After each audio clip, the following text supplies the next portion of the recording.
hanging out in my Paramotor work van, right? So we're here hanging out at the local airport. This is obviously my favorite place to be. This is where we go all the time, right? So I want to show you guys. Try to see if I can't pivot this a little so you can show you guys we're at the airport. Yep, boom. We're at the airport, everybody. Tighten this up a little bit. Boom. So we're here right now, just hanging out. I wanted to go flying, but there's just no way. Last night, there were some high winds that came in, and that's what I wanted to get on here. What are too high of winds to go flying with a paramotor? Like, we could talk about what type of winds that I've actually been caught in and what type of things I've avoided and what I've pushed myself in, I guess, or things that I got caught in actually up in the air.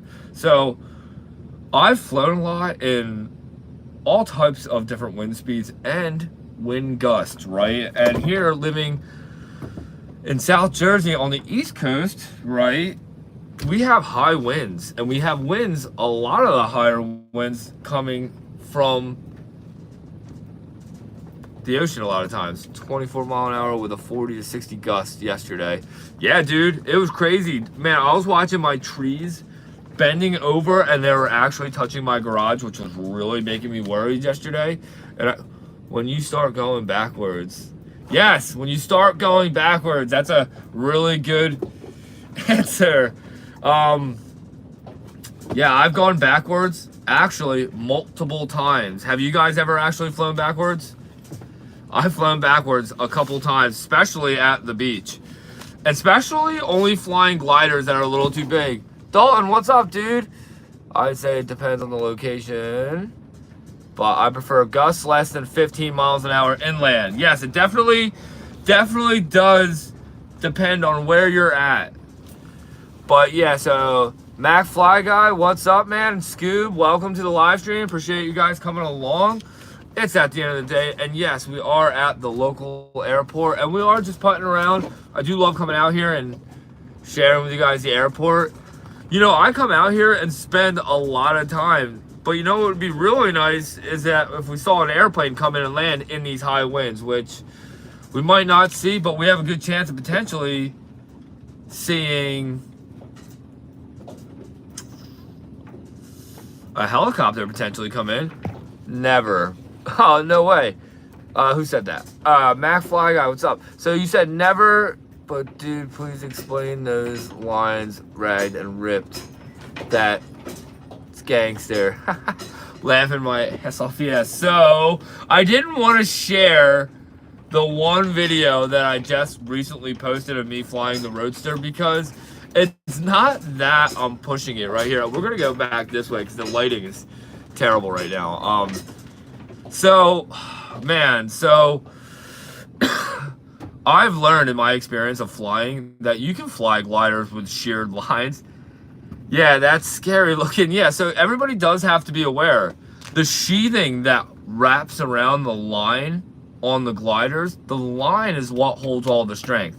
That sheathing is there as a secondary to never cut the inner line, right? That other one is designed to take the hit first or be cut first, and then in theory you still can fly the glider. It's not something that I'm telling anybody to go do. It's something that I personally know that you can do, but you need to kite the glider and make sure that the glider doesn't look like it's reacting any different though, just in case. But in this case, what happened was we were flying my other paramotor, my SkyMax Expedition frame, the first paramotor that I ever got. But now I have the Vitarazi Moster MY20 on there, right? 185 on there, and just duct tape it. Yeah, duct tape can hold up to 200 miles an hour, guys.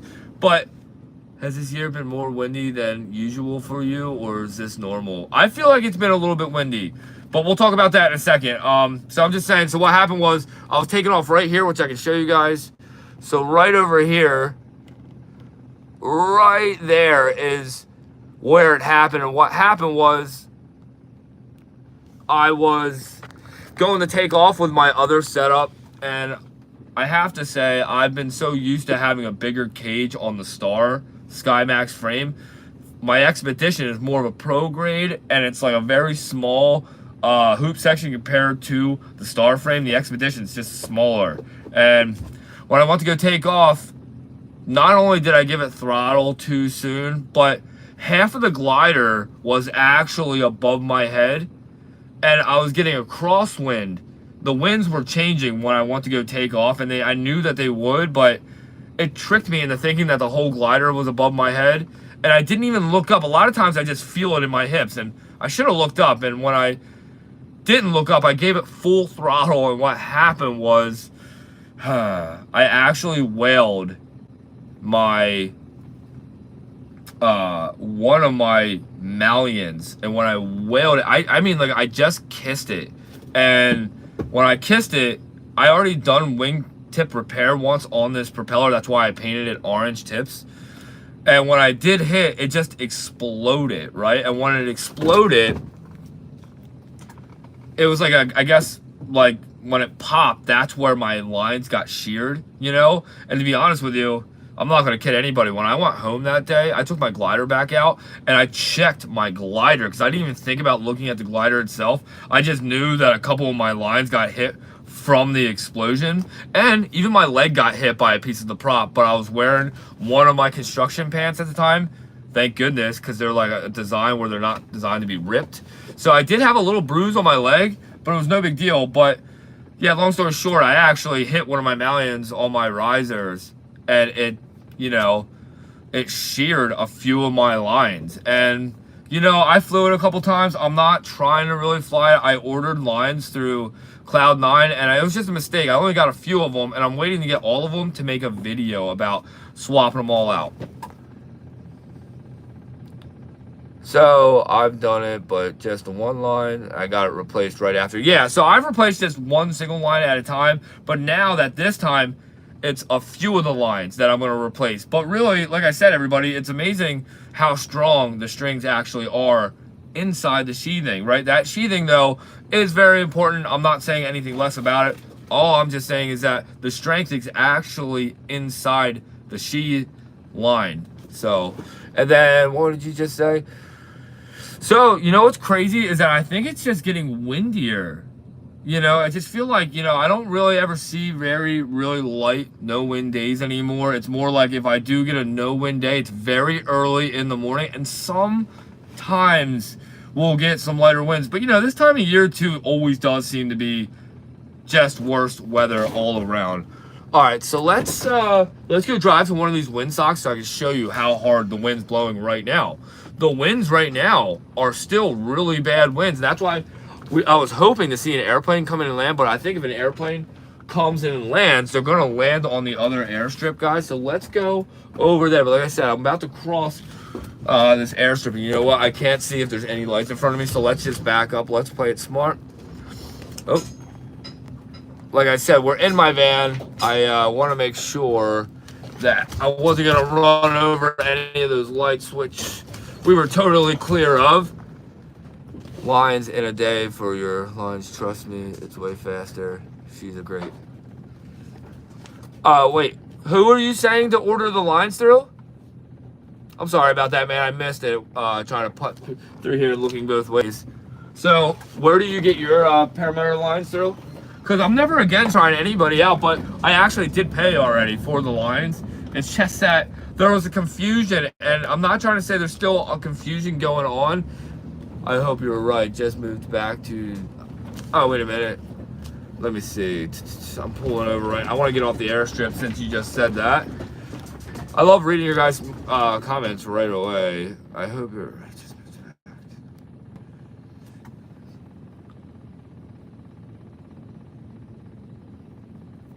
Oh yeah, no worries, dude. Don't worry, dude. I fly in the summertime, man, almost every single day, and. You know, I even still try to fly as much as I can now, you know? Yep, use lines in a day for mine. Hey, wait, is the company called? The company is called Lines in a Day. Okay, I'm gonna take a picture of that. Take a picture. Lines in a Day. Ha, look at that, it looks awesome. Okay, so, okay, that's cool to know. You know, a fun high wind hobby is land boarding, just a mountain board. Wow, I've never even heard of that. That sounds awesome, man. I would love to try that. Yeah, I'm definitely gonna have to do something about my lines if I don't get the rest of them in, but I'm just waiting. I'm not really being impatient. I do have the other glider I can always fly, and just so everybody's aware, I am in the works of trying to get my next glider, right? So I'm really excited because I'm really trying to take my time on which the next one's gonna be, because after flying Azmat's Dudek Report Air 22 meter, that glider is awesome. I mean, like, it's a great glider, guys. I actually really enjoy it, and something about it, sorry, I'm trying to get a good angle here. Something about it felt a lot spicier than my Ozone Buzz, right? And I'm not here talking down on Ozone. My next glider, I still kind of really want it to be an Ozone model, because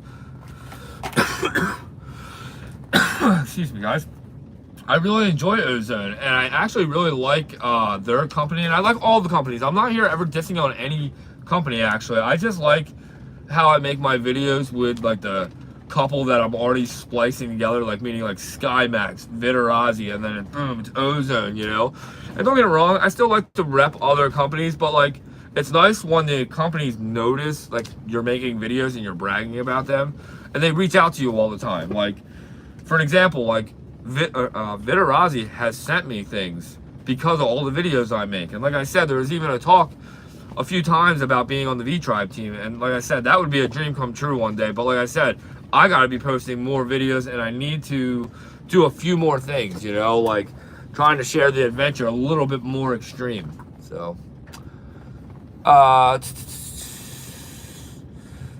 did you tie tip steering in? Yes, I did.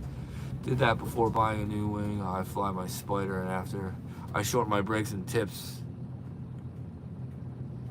Yeah, so you know what's crazy is that I tied in my tip steering, and I definitely noticed a difference. And it's not that I'm trying to, like, push myself to getting a spicier glider. That's not really what I'm trying to look for or get really next. I just want to not kill the Roadster either. The Roadster means a lot to me on how I got it and when I got it. And it was my first brand new glider, right, that I was able to actually buy. So it means a lot to me, and I don't really want to give it up. And I would like to get just another glider that I can start flying a lot, and, you know, send the Roadster out, get it properly inspected, get a good proper cleaning on it, and then also potentially, like, I don't know, just have another glider, just so I don't have to, you know, because like I said, these gliders only have such a long span life. But, you know, I do know from flying so many other gliders, it's amazing how some older gliders will still fly totally fine. And you still should always have them properly inspected and stuff like that if you're going to fly them all the time. It's one thing if you potentially go for a small beach flight on an older glider, because for one, it's going to be easier to get up. All right, check it out, guys. We're over here by the windsock. I still don't see any airplanes. Nobody's here at the airport. Okay. Let's check out the windsock for a little bit. But yeah, dude, I actually really like that I tied in my tip steering, you know. Man, you guys hear the wind? So what are the winds? Let's check my phone right now while we sit here. So right here, like I said, right next to us to the left is like all the towers that are for this app that I'm about to look at that'll tell me the exact type of winds that we're picking up right here. And there's like a bunch of different things. There's like all these cameras too that I believe are really more like sensors that are probably for all the weather and air, for probably, like I said, there's the military drones training here. There's the Banner pilots totally take over this area in the summertime. There's no ifs, ands, or buts about it. They are here packed, you know, from private flying to the beach flying all day. And I mean, they're flying the shores from like here all the way to like probably North Jersey and back. I don't know if they're going that far, but they're going probably close to Tom's River and back, I would think.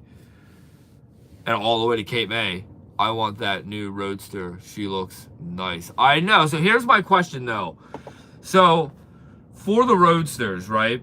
And now that Roadster 4 has the winglets, right? And those things are designed to keep the glider more stable. I have to admit, with my Roadster, I'm always pretty stable, at least from what I've noticed from flying other gliders. Like, I just recently flown the Snake 20-meter C rated glider, and that was the spiciest glider I've ever flown.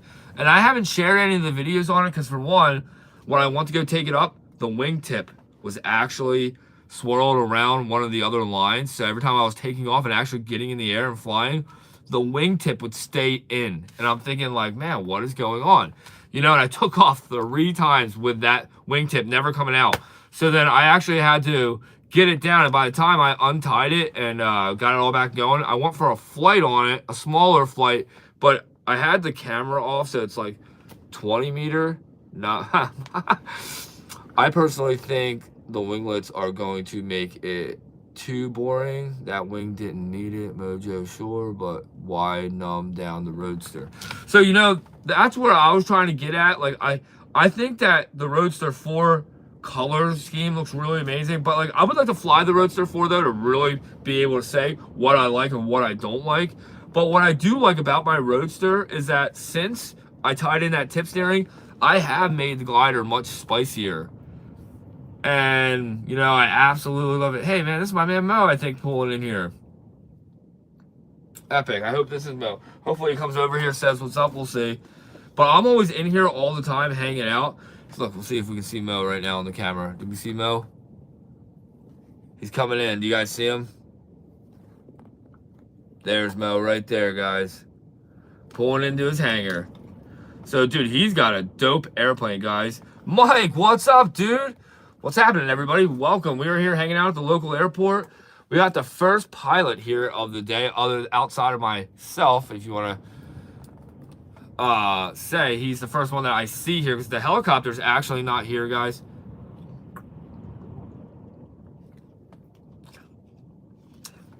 Scoob, that's what I need to do. And you know what's really cool, Scoob, is that I actually trying to talk to SkyMax about trying to maybe get the Pulsar frame from them, and then also talk to Vinarazzi and try to get a motor from them. Maybe the Atom 80, I don't know, because we'll see how the money flow is. Jersey wins, dude. Yeah, they're terrible right now, man.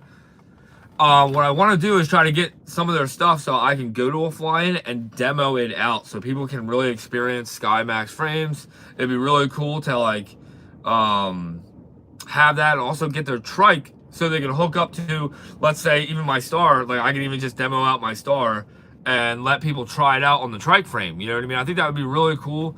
And I think it would be nice to just try to do something like that, you know? All right, so we're back here on my windy app, too. I forgot to actually say what the winds really were where we're sitting. Winds right now are making us rock a little bit in the van. And like I said, you guys can see here the windsock. This windsock is going right now. It is being pretty pinned. So hold on, let's go back here to where we are. So I want to go to the local airport right here. Okay. So right now, it's saying 19-mile-an-hour winds coming from the west directly to the east, right? So it's the way I'm sitting. So obviously the way we're sitting, the winds are coming right from my west, smacking the side of the van here and blowing to the ocean, which is to the right. And you guys can obviously see that in the wingsock here. So, but yeah, so I don't know if some of you guys would ever be interested in trying out to demo like a SkyMax frame or even try to go trike it off or anything like that. But I would love to at least be able to offer that to people and go to the fly-ins and have another purpose other than just going there to fly, you know, because that's really what I do want to do. What's the gust right now? Oh yeah, good call. Let's see. So the wind gust right now, dang, 43 miles an hour here. 43 miles an hour.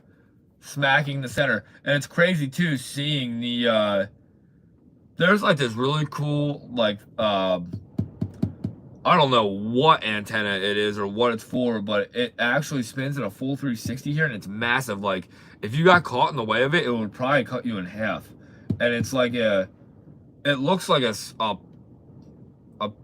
skinny version of an airplane, I guess, but it's crazy how it's shaped, you know.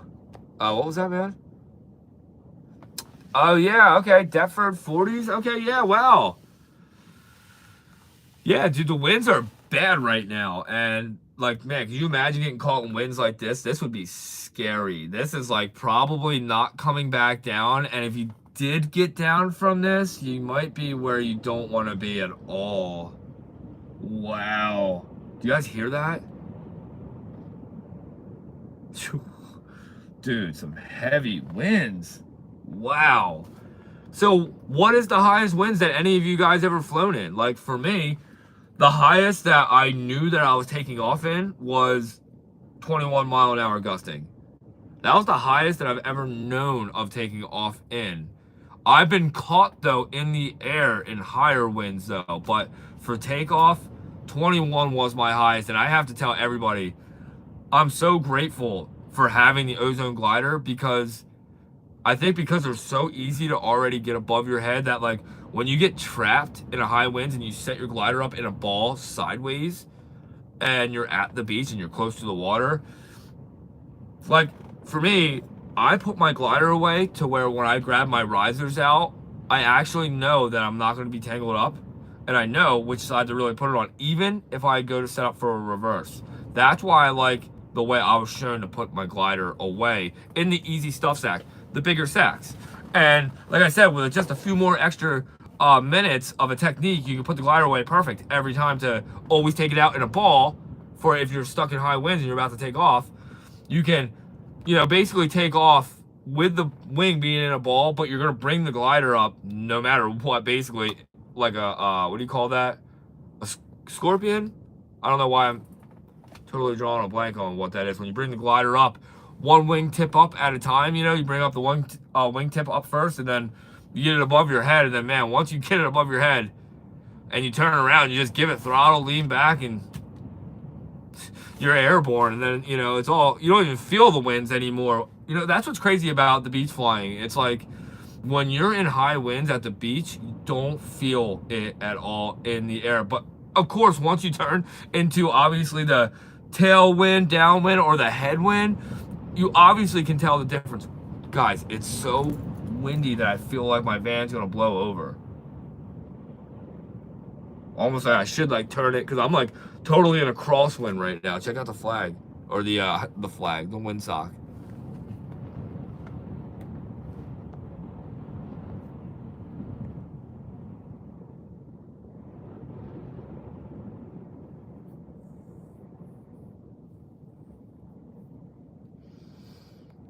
Scoob, we're getting the snow call, but it's getting pushed back more and more. Like we're gonna get hopefully like rain, I hope.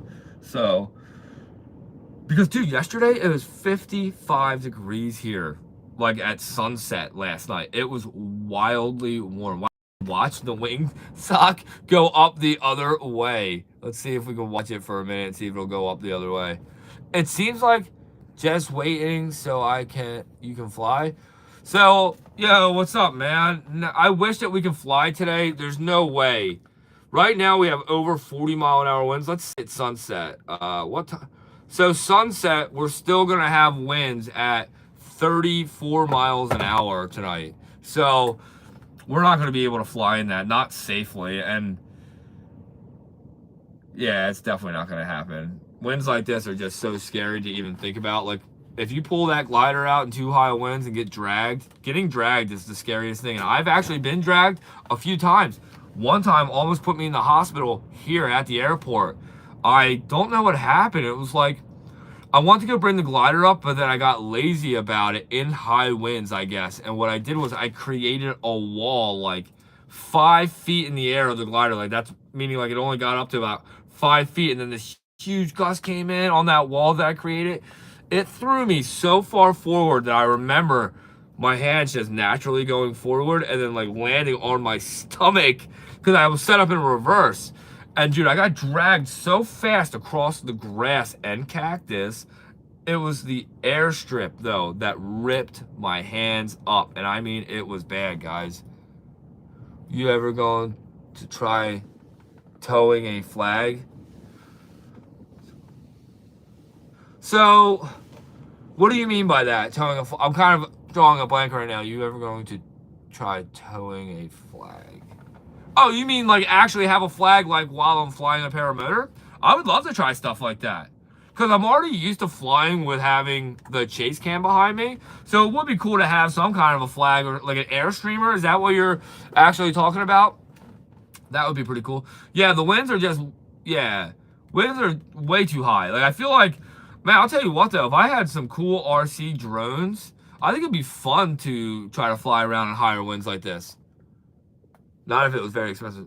What? No videos of that drag? Darn. So that was when I was doing some of my practicing. So that's what's crazy. Like in the beginning when I first got monetized and I was doing videos like that, showing everybody like my beginning stages of practicing, that's when I videoed all of my practicing, you know. But then when I got into paramotoring and really started flying paramotors is when I stopped actually videoing all my ground footage because it was so hard to video everything and then try to edit everything. So I do hate to admit it, Scoob, I had no GoPro going on at the time, and I hate myself because I had the hot rod there and everything. It was like a fun day. I just wanted to come out here to the airport, relax. I knew it was higher winds that I wasn't gonna fly, so but I still brought my paramotor and I had my glider, and I thought I could probably kite in this, you know. And for some reason at one moment I got lazy about my A's. And I'll never forget how I just let them go so early. And I don't know if it was just like, I don't even know what happened. I just let them go. And then, man, as soon as I let them go at like that 5 foot, that big gust of wind came in and just, dude, I remember my neck getting like, or my head just whipping back and then just wailing the ground. And then when I wailed the ground, the glider was still up in the air. Like, what? The glider was not on the ground being dragged. And I was being dragged. And like I said, there's cactus, flat cactus, this New Jersey flat cactus crap. It's like fiberglass or something. I don't even know what it is, but when you get dragged over it, it feels like you have so much fiberglass in you. And yeah, you should have saw the huge, dude, you should have saw it, man. I thought I took my whole hand palm away, but I just took like, I almost had to go to the hospital. It was really bad. I took some layers of skin off the palm of my hand, and I didn't hurt anything else, you know. And I remember putting my glider away shamefully because the guy who was cutting grass here, he saw the whole thing. And you know what's funny? One time, me and my one buddy was here practicing, right? Pilot Dave and I, and it was so crazy. He was talking to Pilot Dave. It was the first time the guy cutting grass ever was talking to us, and I was actually flying around at the time. And when I came in and landed, Dave thought it was so funny because he told the same story that I told Dave about when I got dragged, just like I just told you guys over at the airfield over there. My third flight, my dumb tail tried to run full speed to bring up the wing. Maybe 10 mile an hour wind, it yanked me back on my tail. Oh, man, really? Yeah, you know, Scoob, we all have those moments of mistakes, you know, and we're lucky enough, though, to be able to walk away from them and tell a tale and be grateful that we don't have to go to the hospital because, you know, it's so crazy. When I've told some people about how I came down and crashed flying, to some people, they're like, oh my gosh, what was the hospital like? How long were you out of work? Like, what did you break? And it's like, oh, no. I crashed at like 5 miles an hour. Nothing crazy, you know, but it is crazy to think that you do see some paramotor pilots that, I don't know, like sometimes they'll get caught in a motor out and then like they'll do those last minute turns where they'll like, you know, smack the ground extremely hard when it would have been safer to fly straight into something than hook turning to gain that G and all that speed, you know? It's like, oh man, we just missed it, guys. A huge military plane just flew over and it's already so far away. I thought I was hearing something, but sorry about that, guys. Sometimes we do have some big planes that fly overhead. But man, that high wind was kind of throwing me off, but yeah. But nah, you know, and it's like, you know what's crazy is that so many mistakes happen that, man, I should have posted a lot more of my mistakes of my flying because, you know, my first 9 flights were all videoed. And, you know, you guys can actually see them on YouTube. But I didn't really show off my landings and stuff like that because I was so embarrassed to, you know. Once I started making actual videos and starting to realize, like, oh my gosh, I don't really know how to land right. How could I be this pilot and call myself a paramotor pilot, but not understand how to flare right? And there's 2 big problems that were going on. For one, I was flying a very slow glider, which still is no excuse. And two, I was flaring way too soon. And for some reason, no matter the training and everything I was doing, I kept lacking that click for some reason. I don't know why, it just wouldn't click. And it took me to my 9th or 10th flight. I have to look at my book. I think it was my 9th flight where I had Pilot Tom and I in the air, and I asked him to walk me through it. I'm like, dude, can you walk me through this? Like, I don't understand the flight, or I don't understand the flare. He goes, okay. And he was like, when you calm down, you want to wait to when you think you're about to touch and try to flare. Because on the beach, you're flying in high winds, and when you're on the beach, when you're flying in higher winds, you do baby flares, I call it, because sometimes you don't even have to flare, because like you'll come in so slow sometimes because the winds are so high that you can literally just have your hands off the brakes and just lean yourself back, come in, lean forward right at the last second, and just run out a perfect landing. And I've done that, and I can't tell you how many times I've flown at the beach where I've learned that you do these small flares. And when you come in the beach and you do a big flare, when you come into land, you're going to be a turtle. And nobody wants to be a turtle at the beach in high winds. You're going to get dragged. And a lot of times, like when I come into land now with other pilots, we all come into land basically at the same time. So just always remember that as a thought. Like, if you're really nervous about coming into land, be the last one to land then. So, your friends can already be basically unstrapped out. So by the time you land, if you make a mistake with bringing your glider down, they can be there to help you, get your glider. But, that's the whole point of proper training, is that you should always know how to bring your glider down. But there has been times where I've been dragged on my back as a turtle, and I was able to fix myself because Pilot Tom was way up in the sky. And I was being dragged to the water. That was one of the scariest moments. One of the other moments was... I got dragged, kind of. What happened was I turned around too soon for a reverse launch on the beach in high winds. So instead of turning around maybe at the 75 mark when I should have waited till it was really above my head mark, I turned around at like 50%. Like the glider, I don't even know why I did that. It was like one of those moments of just altogether too much, too quick thinking, like not taking that breath while I bring the glider up. Because when you go to fly these gliders, the one thing I've learned, especially in high winds and all the flights I ever do now, before I take off, what I always do is recognize myself, breathe. Take that big deep breath now, let it all out, and I triple check everything. I make sure that I'm hooked in properly with my glider, making sure that I'm hooked into my harness properly, making sure I'm in the facing of the headwind. And when I feel good now is when I take another deep breath.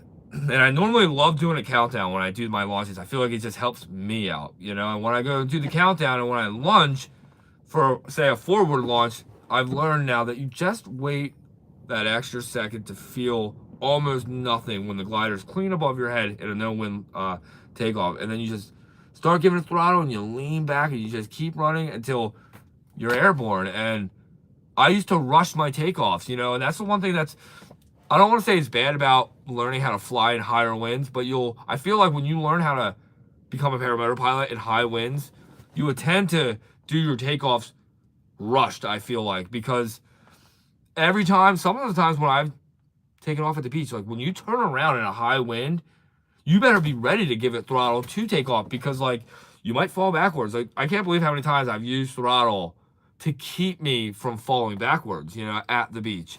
But that's what's all crazy about beach flying. That's why I thought, it was really cool how I did get taught how to fly, because I did get taught how to fly in high winds. I did make a ton of mistakes because I didn't seek out that proper training. But what was nice about meeting Pilot Tom after ASMAT, because ASMAT mentored me and he taught me how to get up in the air and he taught me how to be a safe pilot, right? When I met Tom broke the ice with me for a lot of things that I was fearing of, like, will the glider just collapse at any moment? And if it does, what do I do? That's what was scaring me. Like, I didn't know how do you save a glider when it goes from a collapse? And what I've learned with Pilot Tom is that most of the gliders that I'm flying are very safe beginner intermediate gliders, right? Meaning that a lot of times when a collapse would happen, if you would just let go of your brakes, a lot of times the glider will take its shape back itself, right? It should, depending on the collapse. But sometimes you'll get a collapse where you'll get a wrap and you are forced to try to get out of it yourself. And a lot of times, you know, you can get out of it, but sometimes you can't. And that's why we fly with what I fly with now is a reserve. You know, my first couple flights, I never flew with a reserve. And then I got a reserve once I realized, okay, if they make them for a paramotor, why not fly with a parachute then? All right, I thought I heard an airplane. Like I said, everybody, we're here in New Jersey. We're at my local airport hanging out. It's high winds today. We can't be flying in 40-mile-an-hour gusting. I wish we could. Yo, what's up, man? You fly to the beach this weekend? I did go fly over the weekend. Yes, dude, it was an epic time. So I did a live stream here on my YouTube channel, guys. You guys can see it from the other day. I went up at the beach. It was cool because I basically started it out of my house. I, for some reason, was having a hard time turning it on when I was like just pulling out of my yard and in my neighborhood. So I basically turned the live on in my neighborhood, driving in the van, and we go to the beach spot. And I was trying to pick a different beach LZ spot, but we just decided to go all the way to the south end, and which is really essentially my favorite spot to go flying. And we went down there. It was a bit of a higher wind side, but it was like the better higher winds. It was like 10-mile-an-hour winds and claiming to be 18-mile-an-hour gusting. And if I really had to say, it felt more like a 16, 15-mile-an-hour gusting. Like, not real strong, but like, it was a really great takeoffs and landings. And if you go watch it, you'll see it. And I even just, on my shorts, shared a couple of my landings after the flight south of Cape May. Kind of, a little bit north of there. More north. Because we're not, just so everybody's aware, because Cape May was just dropped on here, we're not allowed to actually foot launch anymore in Cape May with paramotors or even ultralights. They cannot go off the beach anymore. We're allowed to go flying there still, but the problem is, where are you going to go take off at? Cape May is all a beach, right? So there is an ordinance now. So if you go there and go fly off the beach, you will get in trouble. So I like to stress that out a lot to people because I'm not here to like say where I'm actually flying at anymore, because I've learned when I bragged last time about, hey everybody, let's go down to Cape May. What happened? A whole bunch of paramotor pilots came.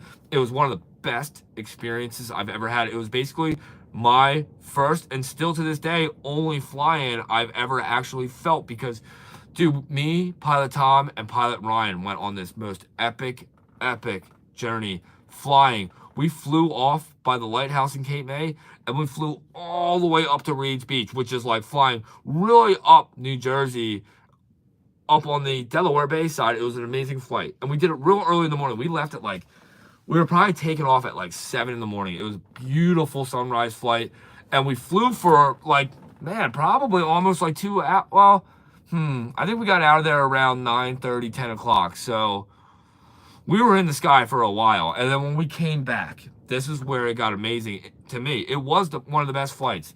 We came back, and as we're getting closer to where the LZ was, right? Because the one thing that me and my friends do when we go take off at the beach, especially the beach, we get out of that area very quickly and don't want to be annoying and don't want to be showing off, right? I've learned that now. But at this time, we didn't actually show off. We actually left the area. But when we came back, there was all these other pilots in the sky. I was so... my insides felt like I was having the craziest butterfly feeling ever. Like, all my hairs were sticking straight out.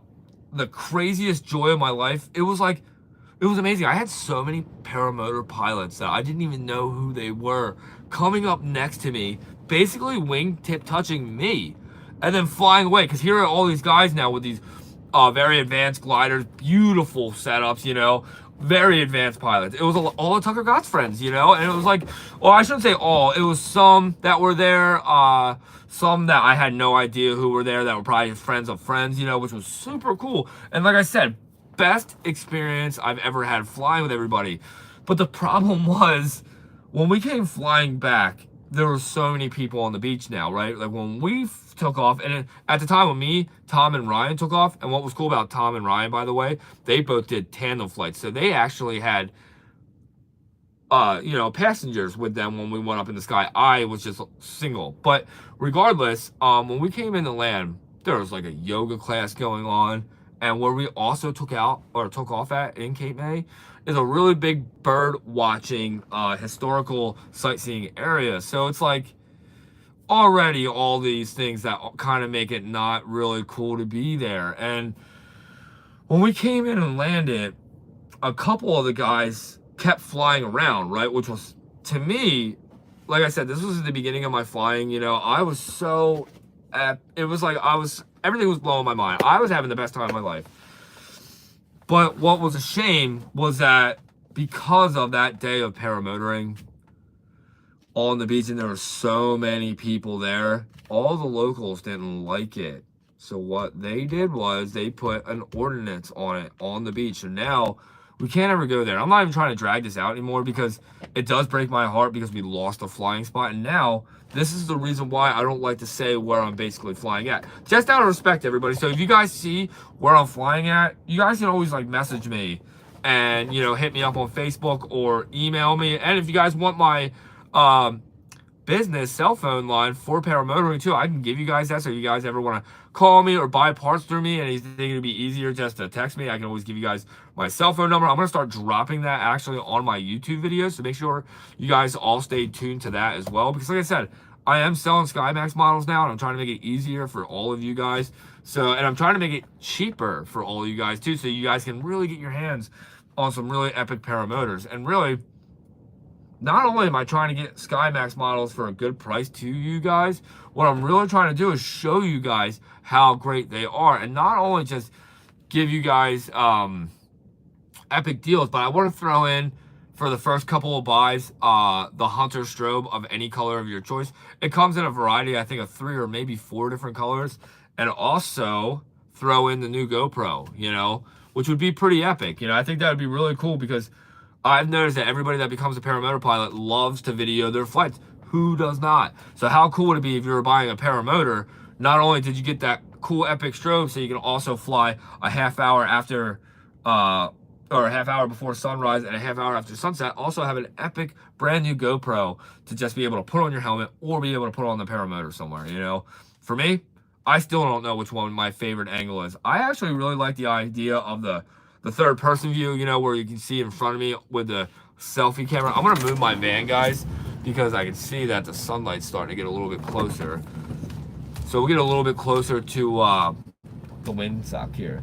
Or we can go drive to the other side of the wing sock if you guys want to go check that out. I just didn't want, I will say, after selling my SkyMax and getting the Maverick, I missed the SkyMax of the Maverick is a little bit better, but torque comp, the SkyMax is way better.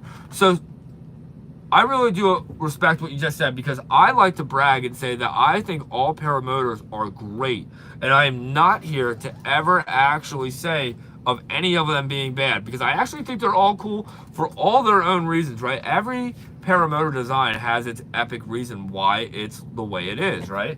And I love their cool epic colors on all of them. But for me, SkyMax was just the first paramotor that I ever flew. I really like them. They hook it up. I love making videos about them, and I like their Pulsar. So listen, man, so when I get my hands on the Pulsar, we should talk then so you can come over and try it out, because you only had the Star, right? SkyMax. Or did you have the Expedition?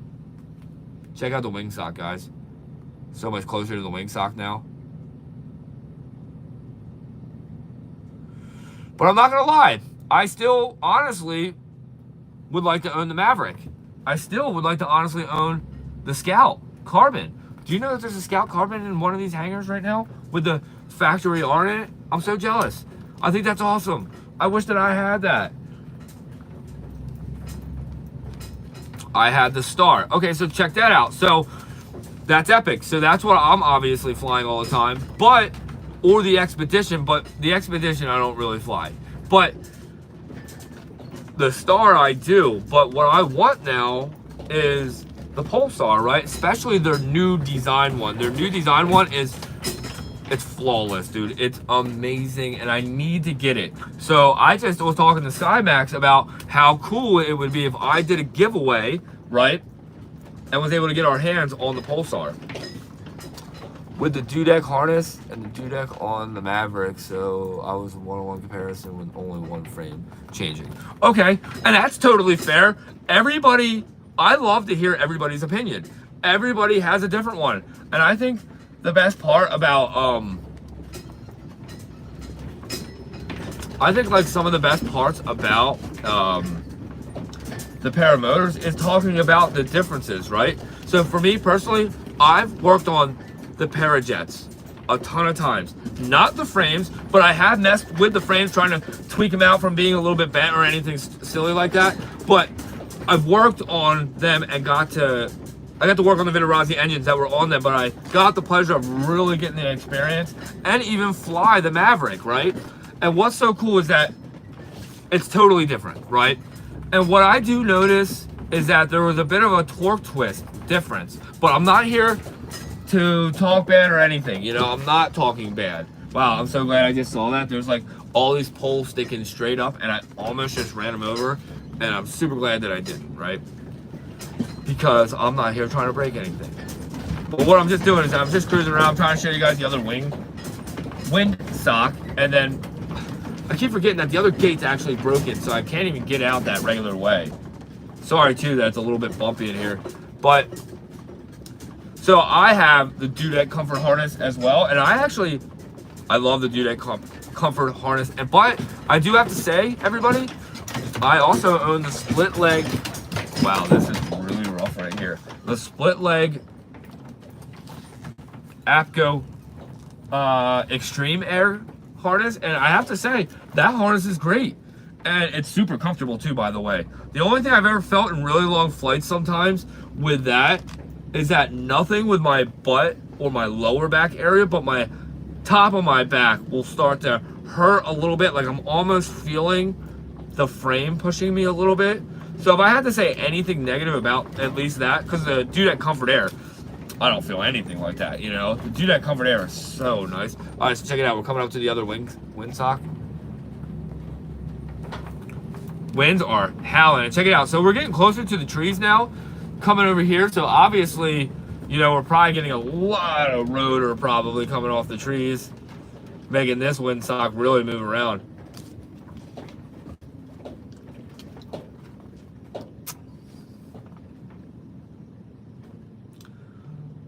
Super awesome though. I really love just being here at the airport because, like I do like to tell all you guys, it really means a lot to me here, and also I'm trying to get a hangar here, you know. And how cool would it be if I can get a hangar here, and not only get a hangar, but then try to start like the whole thing out of the hangar. Like, I think it'd be really cool to go get certified to be able to properly train people. I get people that message me all the time that ask me if I would train them. And what's funny is that I'm not even a trainer. I've never even really thought about trying to be one either. But how cool would it be though if I was certified to do all that, and then maybe every once in a while when somebody really wants to do it and do, I'm looking for airplanes. We're gonna turn around because we know that the gate does not work on the west end. We gotta go to the east end. Man, not get killed here by, all right, that's not too bad. All right, that's not too bad. I'm totally driving on the airstrip, and I want to get off of it actually, just get onto the grass here. Because really, I don't ever want to like bother anybody here, because nobody ever bothers me, right? So like, I feel like everybody gives me the respect and leaves me alone. So I just try to give it back, right? But no, I would really like to get a hangar here to start like maybe like solo, smaller, proper training to certain people, and also do trike training out of here because of the epic runways and all the fields here. And not only that, also just have the storage there if I was really selling SkyMax all the time. And really, I would really like to stock up. Have you flown over Pennsylvania, PPG near Eastern? Train others. Oh, really? No, I've never been to PA, no. To fly. No, I've never been over that way for flying. Really, dude, all my flights that you guys see me doing in all my videos are all here locally. I'm doing them all here, literally like not far away from my house. There was the one though, my first viral video of like really a paramotor flight that was really viral was the one when I don't want to say where because my friends who actually took me there asked me not to, so it's just out of respect for them. But it was like, let's just say 50 minutes to almost an hour north of west here from where I live in South Jersey. And I don't live all the way at the bottom of Jersey either, by the way, but yeah, so it's crazy to think that they would take me out to this one area and it was so cool. It was like this huge soccer fields, right? And they've actually talked to, I guess, management of the recreational park or whatever.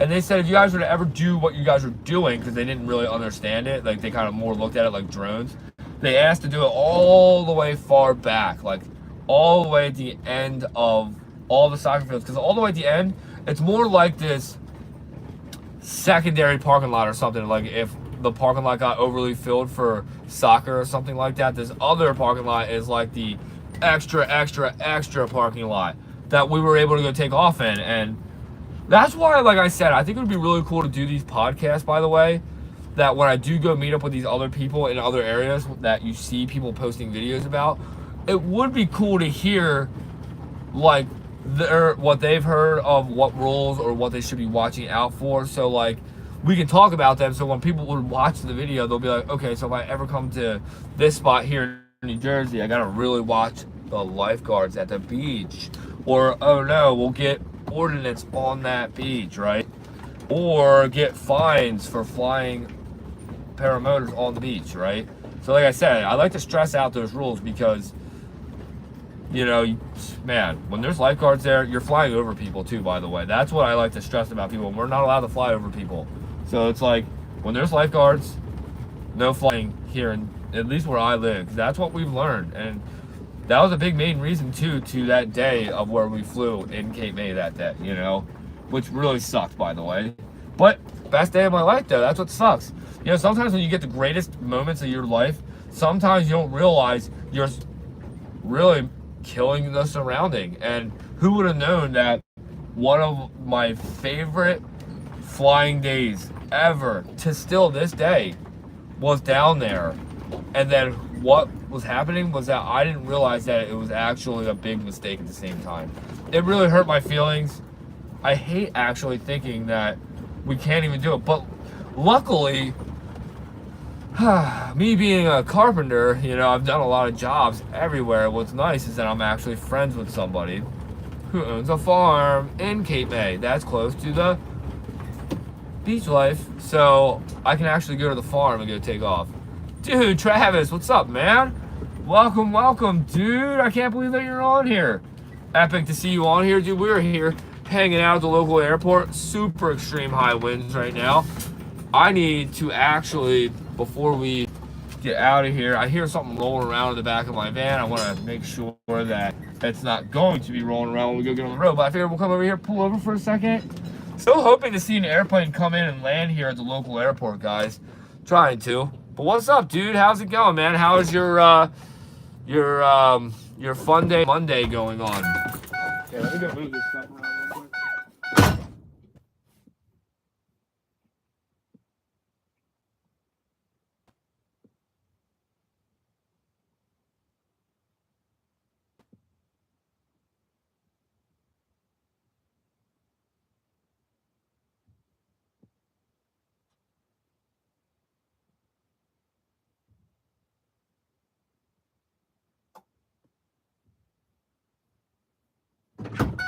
All right, it was my hitch, actually. That's super funny. So, guys, there's so many turkeys over here on the right.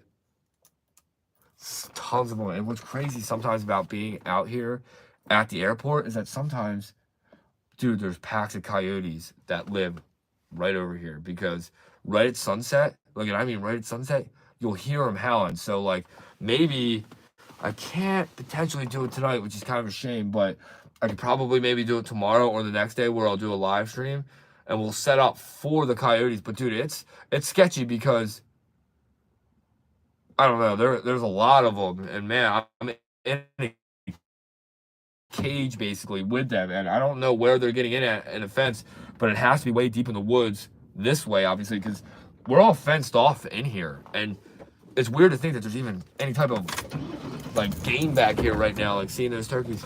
Got a couple photos of coyotes at the airport door and training too. Yeah, it's amazing, dude. It's because they know that they're safe back here. You know, they're smart. They're dogs. You know, basically, they're like, you know, dogs are smart animals. So we're gonna go drive over here where I just saw those turkeys, but they're probably gonna be long gone by the time I get over here. Yeah, it is. And you know what's really funny even about this airport, Travis, that you just said that, good hunting grounds, is that there's actually, like, I thought it was just one person, but there's 2 different people that now I know of that comes back here and they actually hunt. That's so weird. It's like you come to the airport and you're hunting. Like, you're allowed to do that around the airplanes, but I guess if you're shooting straight and low, you're not. All right, this is where I saw all the turkeys right here, guys. I actually can almost see them through the trees, but you'll probably not be able to see them through the camera. But they're in there. There are so many of them too, like 30 or 40 of them. And this is the corner though, right here, guys, is where I hear the coyotes the most. Right here. Stopping by this. Whoa, it's super soft back here, guys. I almost just got stuck. This van is so heavy. I'm sorry, I was trying to read the messages. What was that? The Dro, what's up, dude? Stopping by to say hi, homie. What's up, dude? What's up, bro? Glad that you're coming on here to say what's up. We're here hanging out at the local airport, my favorite place to be. Airport, yeah.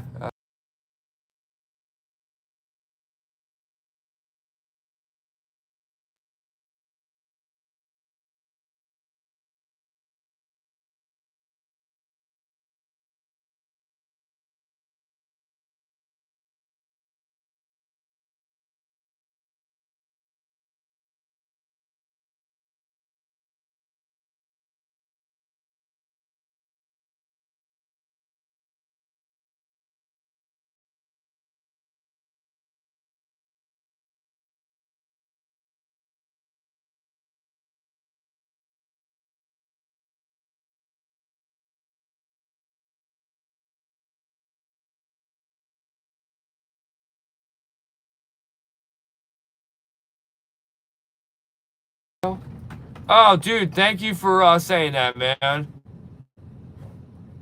I was saying what's up to Dro. Thanks for dropping a comment. I'm sorry that I missed your guys' comments. If I have, I was just saying, yeah, thanks, dude. Thanks, dude. Like I said, Travis, I really do respect you saying that, man, because I would have kept talking there for a while. Yeah, sorry about that. Dude, sometimes I guess I accidentally hit the mute button, but I don't know how I do that. Link to the deer hits airport. Yeah, that's it, man. So, but yeah, but anyway, you know, I really do love being here at the airport. I love that I get to share this with you guys, and I hope that I get to share this place with Travis here. Travis is my last giveaway winner that we just recently did, which is super awesome. And I can't wait for Travis to come over this way to pick up his glider, you know, which is really awesome to think about. But really, what I'm trying to work on now is the next giveaway, you know. And really, like I said, everybody, I'm trying really hard to think of what I can do next for everybody, and what I really want to, I'm trying to really get out of that sun glare, guys. What I'm really trying to do is figure out how I can show off SkyMax more, right? Because now if I'm selling their product, I think a good way to get a good sales pitch out of them or get more sales for them is, I think it would be really sweet if I could figure out a way to do a giveaway for a SkyMax. Like, how can I give away a SkyMax Star, which is the #1 that they sell? Or it would be really cool to do the Pulsar, but see, the thing is, if I can get my hands on that Pulsar, it's like, I think what I'll do is, if I get my hands on a Pulsar with a Vitarazi engine on it, I would like to think, wow, this is a big hole right here. I'm driving right over this massive hole. Wow, I kind of almost went in it. I did go in it a very little bit. It'd be cool to have the Pulsar for a little bit and really get to experience it like I have with the Star. The Star is something that I fell in love with, right? And I love the Star. But I don't really want to ever let it go. But, like I said, if I would love to do a giveaway with the SkyMax Star with a Vitarazi Monster 185 on it. And I would even like to potentially give away another Star with the Atom 80 on it, because I want to experience the Atom 80 extremely bad. But I've never had the pleasure of having that engine on my back yet, but one of these days I will. But like I said, right now we're working on the next giveaway, which is cool. I think it'd be really special to give away a Paramotor to a Paramotor pilot. And also, I think it'd be really cool to be able to get a few SkyMaxes with a couple Vitarazi engines to be able to demo them out, to be able to send to a couple people so they can experience SkyMax, get reviews on it, you know, see how they like it or not. Like for me, I've flown so many other Paramotors. It's just crazy to me to know how well designed SkyMax is. And I feel like people don't really understand how great SkyMax is. And all I want to do is show that. And it would be cool to just get a couple sales going on and have the profits of the sales go to the next giveaway, you know, or build up to get that SkyMax epic giveaway. You know, I feel like if I sell like, I don't know, 4 or 5 SkyMaxes, I think I can be able to do something like that with a Vitarazi Moster 185. Could you imagine if I gave away the SkyMax Star with the MY25? Dude, that would be super epic. And the MY25 Vitarazi Moster 185, that's with the fuel injection system on it, dude. And I don't even think that that motor comes just Polestar. I think it comes with E-Star. I don't think it comes E-Star only, though. I want to say it comes both. But I think you can't get, though, that engine without the electric start, though. Like with the Vitarazi engines that I own now, the Moster 185s, they have the option of having either or both. And I'm sorry, it's either, you know, Polestar with Polestar and electric start, or it's just Polestar. Oh, did I just get a phone call? I think I just might have missed a phone call. No, I did not. So like I said, everybody, I really do appreciate all you guys for hanging out with me here at the local airport. I love being here. Too high winds today, though, of course. So I guess now what we're going to start doing is making our way out of here, right? Here's the epic airport behind me, which you guys can see. I'm trying to adjust the camera here. Sometimes the way I have it the first time, I got to redo it a few times. Sorry about that, everybody. Boom. So like I said, we're here at the local airport. The only pilot that I see here today is Mo, and Mo's got one of the coolest aircrafts here too, by the way. And it kills me that I can't remember ever what it's called when I'm doing these live streams. Okay, the roads are so bad here that I'm getting right back on the airstrip.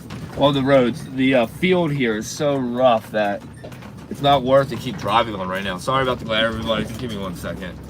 Oh, I can just turn the camera around. All right, let's go in between the lights here, right? We don't want to run over any lights because they just replaced all the bulbs in all these, and I'm pretty sure 90% of the glass too. Okay, we're about to go on the airstrip. We'll go the long way out, but I don't want to be in anyone's way. All right, so this is the long way around. Boom. All right, we're going the long way around, but I have to always come to the east gate now because for some reason the west gate does not work. Even when I punched in the code today, nothing was happening. It even made a funny like noise like every time I did the 4-digit code, or yeah, the 4-number code. But then when I come over here to the east gate, it's totally fine. So I don't know. I always keep thinking every time I go to that west gate and use it doesn't work right. I always think that they changed the code on me or something, but that's never the case. They don't change the code here. Oh, that glare. Let's change the camera view. So check it out, guys. Here's a couple more hangars. Super epic. Like I said, it's either this one or this one. One of these two tans, or maybe both of these tans, are actually military drones inside there that the military comes here for a certain amount of the year, and they do drone training. And what's cool is that I think it's amazing that that's here, but what's crazy is that I've never seen it, and I come here almost every single day, especially in the wintertime, because I don't ever have that much going on. So I love to come here and like wait days out hoping that I'm able to fly, because even though that the weather's always really bad, sometimes we get really lucky at a sunset, right?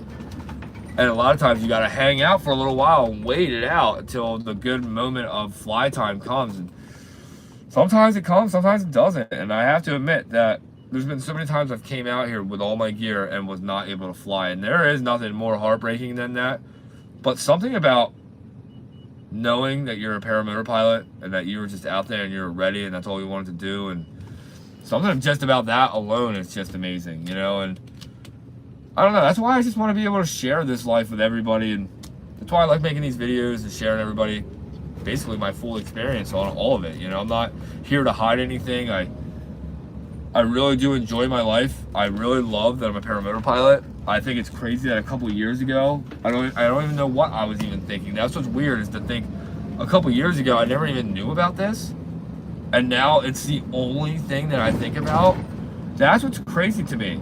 It's like my whole life I think I always wanted something to grab me and where it'd be uncontrollable, and I can't believe that it actually has happened. And it does happen when you give yourself a positive attitude every single day about life, and good things come. And sometimes the things that you want and need the most will slap you right in the face, because it's like, nobody told me about paramotoring, nobody helped me out with it, and every time I brought it up to anybody, nobody even had a clue what I was talking about. Then when I showed people for the first time what it even was, before I even got my first flight in, like even still in the beginning stages of all of my training,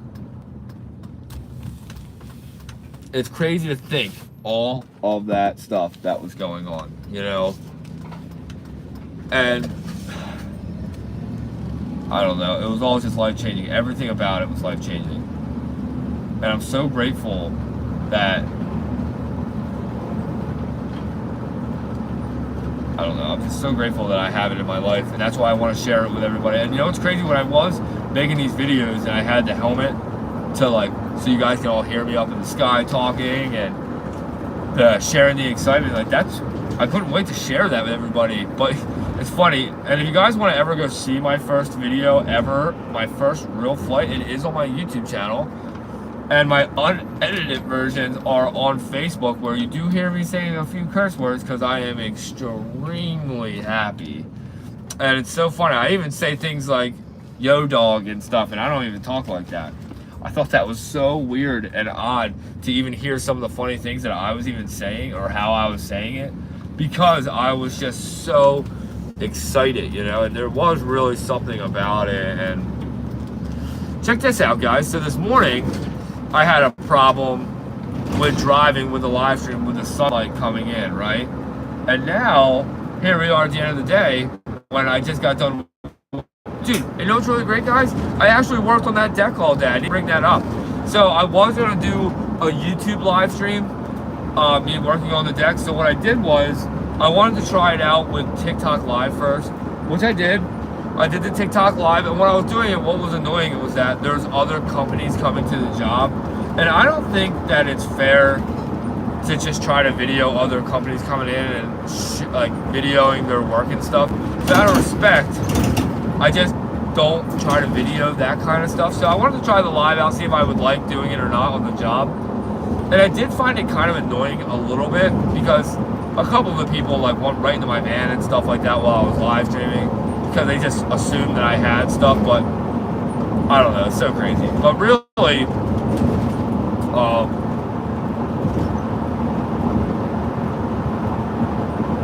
I just think that if I do it, I should try figuring out a way to have the camera like up high, so like when people do come around, kind of can't really hear them talking and stuff like that. I think instead of having you guys right at my table, I had it like right on my van, videoing like me working at my work table, cutting everything.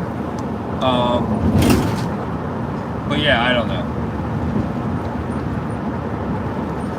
But regardless, so I don't even know if that's something you guys would really want to be seeing, is me working construction. Like for me, I feel like that's the last thing I ever really want to video. But if that's something you guys want to see me doing, I'm all about videoing live streams, doing the decks. You know, it's one thing doing a live stream, doing our work, and showing you guys how fast we can build these decks, you know. But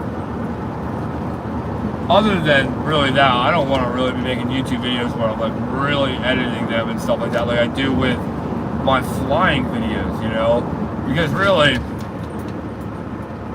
being a video creator takes up a lot of your time, and it's hard, it's really tough when you build up these videos, work on them for days, and you only get like so many views. You guys don't realize how many videos I actually post on YouTube that I actually take down, but I don't take them off like I delete them. I take it off the public's view, like where, yeah, it's still on the YouTube platform. Yes, it's not going anywhere, but I've learned that when you really drop a YouTube video, you should never delete the video after you post it. Even if, like, say, the first 3 days it's posted, you only get, let's just say, 100 views, or let's say even worse, 3 views, right?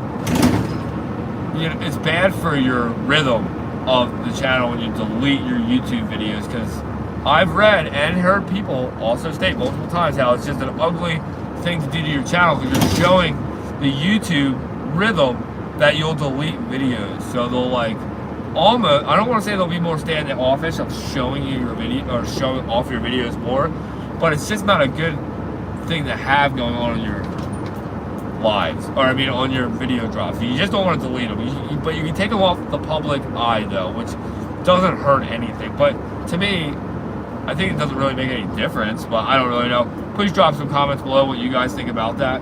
But for me,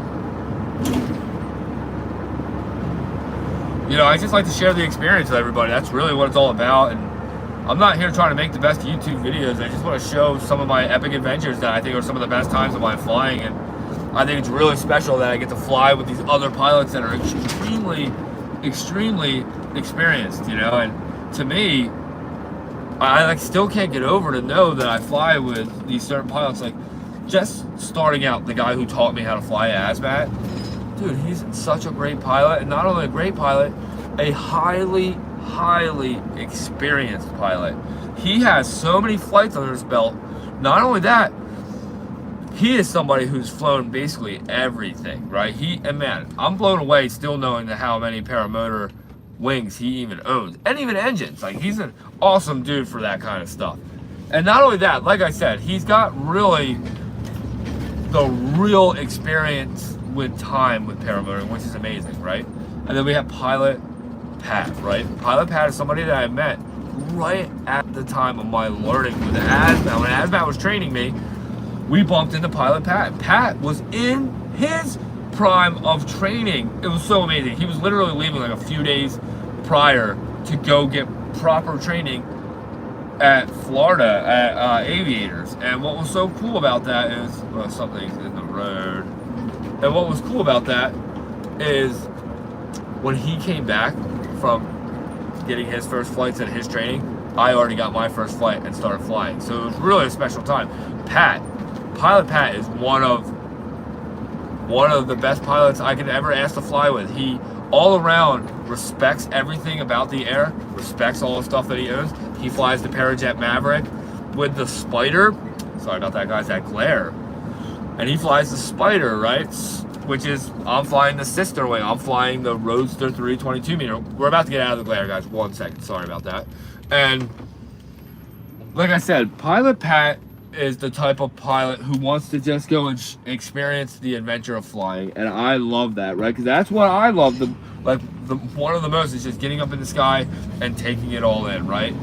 And it's amazing. And he also actually makes really cool, epic Instagram videos, and if you guys are curious to ever go watching them, hit me up. I can always share the link, even down here too, in the comments. I can always share the link later if you guys are curious to know about Pilot Pat. But other than that, we have Pilot Tom, right? Pilot Tom is a very special person to me, just like Azmat, because Tom didn't realize that he was the first person that I ever saw with a Paramotor. He was the one that actually hooked me and got me obsessed with never even meeting me. He just drove by one day. And what's so crazy about Pilot Tom is that I got to fly with him basically a full year after I owned my setup. That's where some people get confused. Like, I started flying with Azmat about like 6 to 7 months into owning my gear, and then about a full year into my flying is when I met Pilot Tom, and that's when I got my 9th to 10th flight in. Because when I first started flying, there were these really long gaps in between my flying, you know. But regardless of that, when I got to fly with Pilot Tom, it was one of the most life-changing moments, just like my first flight with Azmat, because not only did I get to go up with this epic flight with Pilot Tom, it was so surreal to me because here I am flying with this guy that I never met before in my life. Even that first flight, I didn't even really know him, but somehow I got his number through another pilot friend, and that's how we got to link up. And dude, who would have known? I fly with Tom. Dude, me and Tom have flown together hundreds of flights. I mean, hundreds of flights. Some of really fun adventures, man. And Tom is the guy who broke the ice with my fear of flying, you know? And I want to say it pushed me into being more of a skilled pilot, because like I said, Asmat taught me all the basics on how to become a paramotor pilot, but there was some things that I was definitely still nervous about. Very basic things. But, you know, Pilot Tom, just at the time when I was hanging out with Asmat to hanging out with Tom, it was just a mixture of these two pilots that really taught me the way. And man, I have to say, I couldn't have asked for two better people to really show me how to become a really great, safe pilot, right? And even though that I've made mistakes, who hasn't made mistakes in their lives? And, you know, sometimes when you fly with other paramotor pilots and you start to do things to this stage of, I'm going to push it a little bit, and that's where now I'm not trying to be like that anymore. But we've done things that we've all pushed, and I do regret it, and I'm grateful that we were all able to walk away from it, and everything's even still to this day fixed and perfect. But regardless of all that, Pilot Tom is just another guy that I actually look up to, like I look up to with Asmat. I look up to Asmat for his high skill and his many flights that he has, and for the way he taught me how to fly. Tom, I look up to him because he's the first guy I've ever seen with a paramotor, and not only that, he's so highly skilled that I still can't believe that I get the chance or get to hang out with him and fly with him, like, and I get to call him a friend. You know, it's amazing. And his friend Ryan is another guy that I get to experience and fly with a lot, and Ryan is just as skilled as Pilot Tom. And man, when these two guys get to fly together, it's some of the craziest flying that, like, what you watch on YouTube. There's something about it when you're sitting up in the sky flying and you get to watch these guys do acro. It's truly, truly breathtaking and so amazing. And I mean, like, to the point where sometimes my heart is dropping when I'm watching them just free fall out of the sky with a paramotor and a glider. Coolest things I've ever seen in the air. But, you know, all around, even everybody else that I fly with, like Vito's another one who's an epic one that I do get the chance to fly with sometimes here and there. He gets the chance to travel a lot and stuff like that. I wish that I could go and travel with him. But regardless, so, like, with some of these paramotor pilot guys that I get to hang out with the most and fly with, it's really amazing. And even like people like Pilot Dave, for instance. Pilot Dave is one who came in kind of in the beginning of my flying, and he got to get right in on the group, you know what I mean? I don't get to fly with Pilot Dave as much as I do with the others, but, you know, everybody's work schedule is different, but Pilot Dave is one of the pilots, you know? And it's really fun that my group that I get to hang out with and fly with all the time are some of the coolest and greatest pilots you could ever actually fly with. And I feel so grateful and thankful that I get the opportunity to hang out with you guys, and I even get the chance to fly with these guys, you know? And it's just crazy to think that just a couple years ago, I was this guy watching YouTube videos, dreaming of being a paramotor pilot once I realized what they were when Pilot Tom drove by me that day. And it's still so crazy to me. Like, I'll never forget my second flight with Pilot Tom is when I had my first real motor out, high winds, and I did my first turtle. And I got dragged, and thankfully with all that training I did do, I was able to pick the glider up when I was being turtle dragged on my back fast. I was able to get the glider up above me. I was able to cobra it. That's what it's called. I was able to cobra the glider up and bring myself back on my feet from a full turtle and being still fully hooked in. I've never had so much sand come dumping down my back from my paramotor, scooping up so much sand, just dumping it on me. But that was a terrible walk, and I do actually have that on YouTube, guys. If you guys actually want to go and watch that, that was a crazy day in itself. But that was my second flight ever with Pilot Tom. And it's just amazing that on my YouTube channel, I have everything there from my first flight. But I didn't share, like, every little thing, which is upsetting, because I did do it on my first TikTok account, and I don't even have that account anymore, which kills me.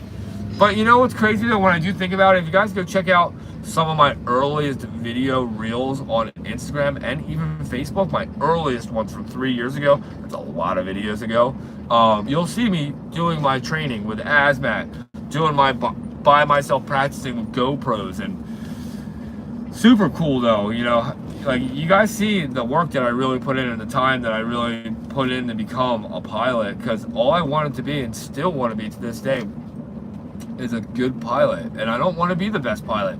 I don't want to be doing the craziest things. I just want to be a great pilot and hang out with great pilots that really enjoy the skies and just enjoy the same thing that I do, just running into the adventure. And there's nothing like running into the sky and taking it all in like a paramotor pilot.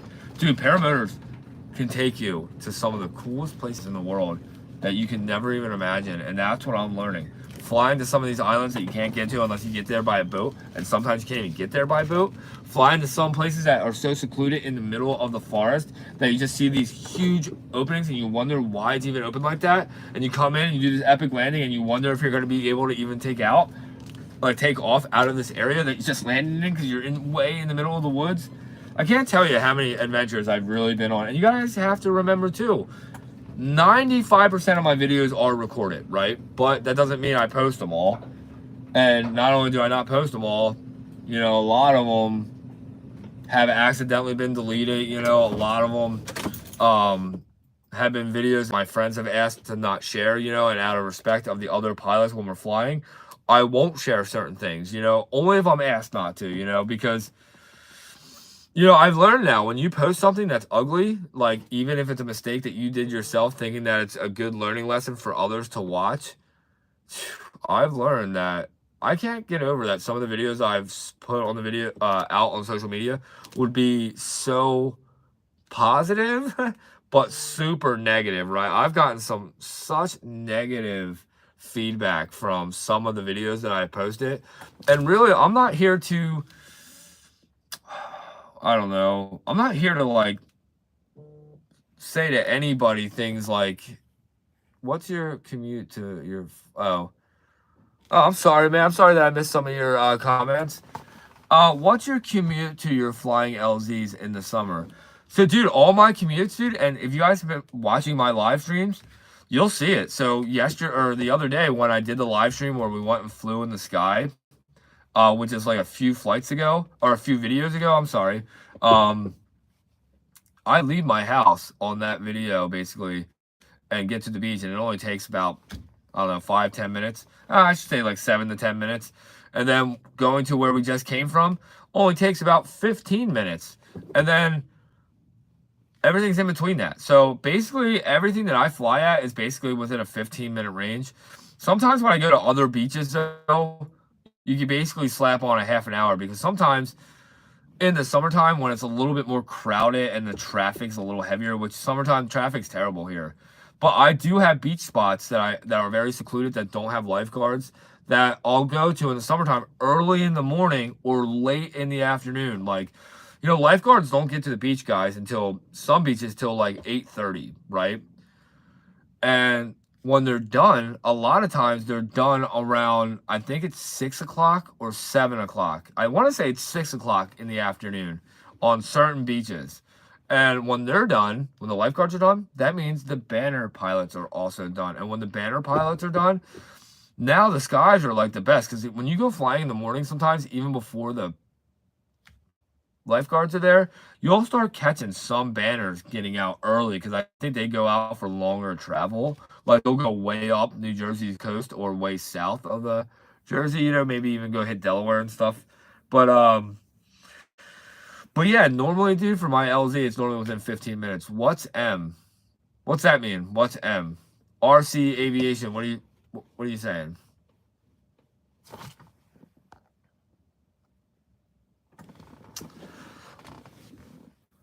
But yeah, so you know, now we're back at my house.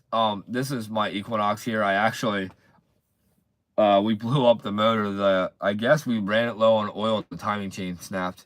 What time for you? Sorry. Oh, right now it's right now the time is 5:08 p.m. Eastern time. So we just got done work of a long day, which was great, and we actually were back doing a deck job, which was really great, by the way, because that's what we do. So it's nice to get back to it. And what's really nice is that they got like 4 more units. So that means there's 4 more decks that I have to actually build now after this one, which is great. That means money is about to start coming back in, which I can't wait. And also, not only is the money going to start coming back in, but it's going to help the giveaways. Like I do also participate with my own money that I try to put into the giveaways, because in the beginning, that's all it was. It was my own money that I was putting up because when I first got monetized, like on YouTube, I think the minimum amount you can get on YouTube is 100 a month, right? I think it's like the least amount that you can actually accept. And that was like in the very beginning, and that's what my giveaways were. Every 100 subscribers that I was getting, I was doing a $100 giveaway, right? And I would just Venmo or email or Venmo, Cash App, or what was the other one? PayPal. I would just do that. And then once I get to 1,000 subscribers is when I wanted to start to change it up because, dude, I'll never forget it. I posted the one video and it was, what's crazy? And I hate to say it, and I should have never deleted it, but I deleted it. It was one of my most viral videos I ever had on YouTube, and still to this day, it would have still been my most viral video if I kept it. But I had music copyrights on it. It was a video that had a song in the background, so I couldn't make any money on it. And when I first got monetized, it scared me. But I'll never forget, I got monetized, and it took like a week to show like the videos that I was really making money on. And I'll never forget, but all the ones I didn't make money on showed a big check mark of a red check, meaning like no money was getting made on it.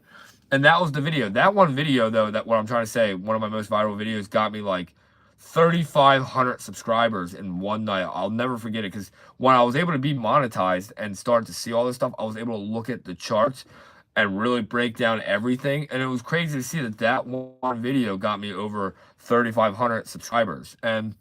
But when I was really first monetized and realized I could never make money on the video, I was scared to have it, and I didn't know better, so I would just I deleted every video that was demonetized on my YouTube channel in the beginning because I didn't know, and I was scared to like leave it. I should have left them, It wouldn't have hurt the channel at all, and in reality, it could have actually helped the channel keeping that video there because it could have kept going higher and higher in views, and here I was like a fool just getting rid of it when I should have never have done that. But you live and learn. Mistakes happen, but hey, I'm here to try to get better skills every single day to be a better YouTuber and to also be a better pilot, right? I'm always trying to better myself. I always want to be very safe. I want to be very positive, and I always want to be very inspiring and show you guys that from all the support that I get from you guys, I'm trying to get back to you guys. So, like I said, I'm trying to figure out something with SkyMax to do a really big epic giveaway for a Paramotor.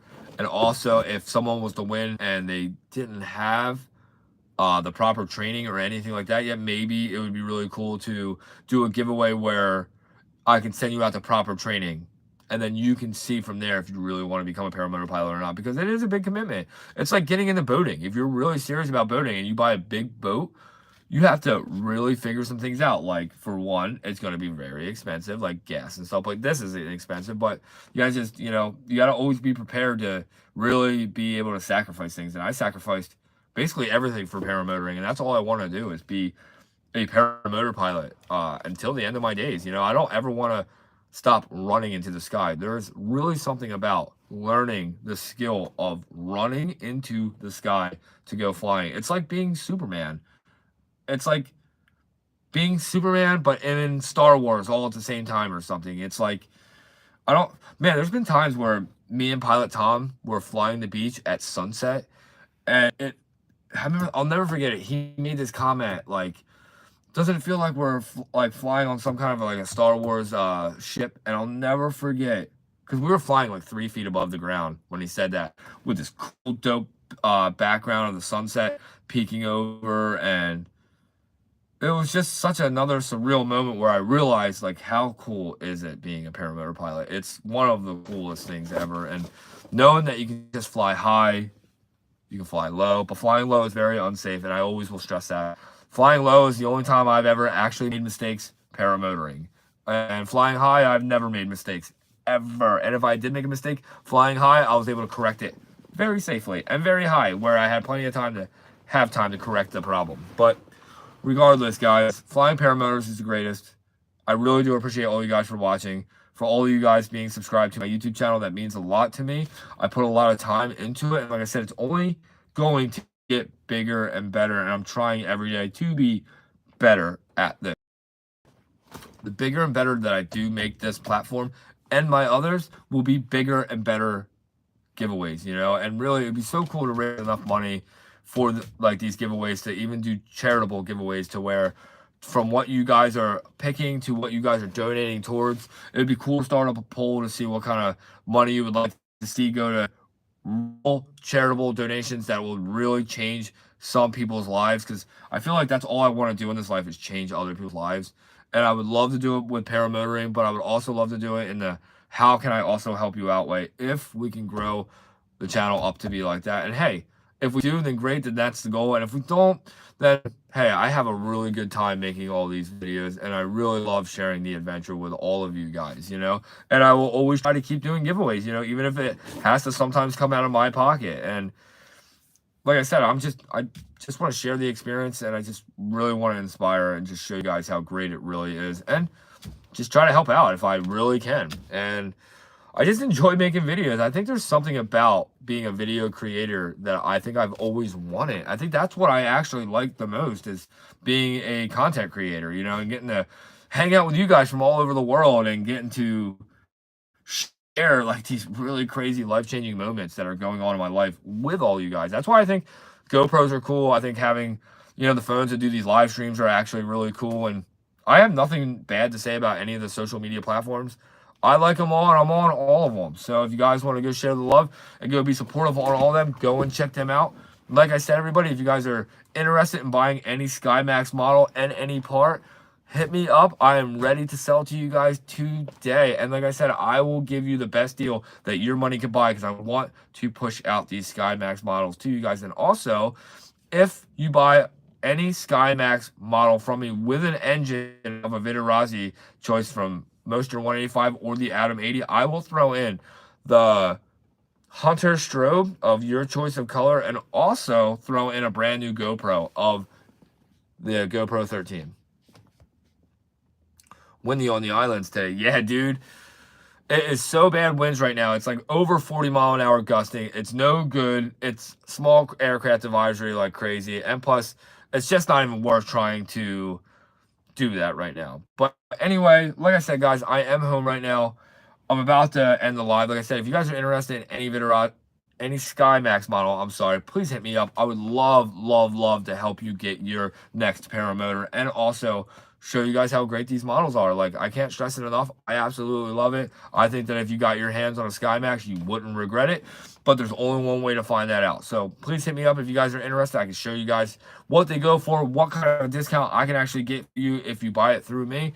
And also, like I said, if you need any parts, hit me up. I will get it as quickly as possible. And like I said, I'm trying to sell some of these paramotors quickly so we can build up stock here, so I can even get them out to you guys even quicker than over a week time to get the parts. So if I can start selling some stuff and show them that I'm making these sales really starting to flow, which I want to happen, I will get bulk here, and that's the goal. And if we get bulk here, there's going to be some epic giveaways and things going on big time, everybody. So like I said, make sure you guys are subscribed. Make sure you guys all stay tuned. Like I said, if you're curious, hit me up at any time. Email me. I will be dropping my phone number and email on the comments on here. So, and also, guys, if you want to go share the love too, I'll make sure I drop all my social medias too down here in the comments after this video is dropped. So like I said, everybody, I really do appreciate all you guys for watching, for coming along, for being subscribed to my YouTube channel. Like I said, all the support you guys give to me, I'm trying to also give it back. So like I said, till the next one, everybody, I can't wait to see what comes next. I have a lot of cool videos to post, and I have a lot of cool adventures that I cannot wait to share with you guys. So thanks for really following along. Thanks for being so supportive. And like I said, everybody, you guys can be also specially subscribed to my YouTube channel too, which I will be posting some behind the scenes and some things that I would never post online. And if you guys also do that, it does cost a monthly fee, but that money will go towards my giveaways, and I will also be always announcing, or unless you want to stay anonymous, of course, but I will always let everybody know who is also being a part of the giveaways. So, like I said, everybody, I really do appreciate all of you. Hey, see you later, everybody. Thanks a lot for watching. I really do appreciate all of you for being on here. And until the next one, everybody, peace out.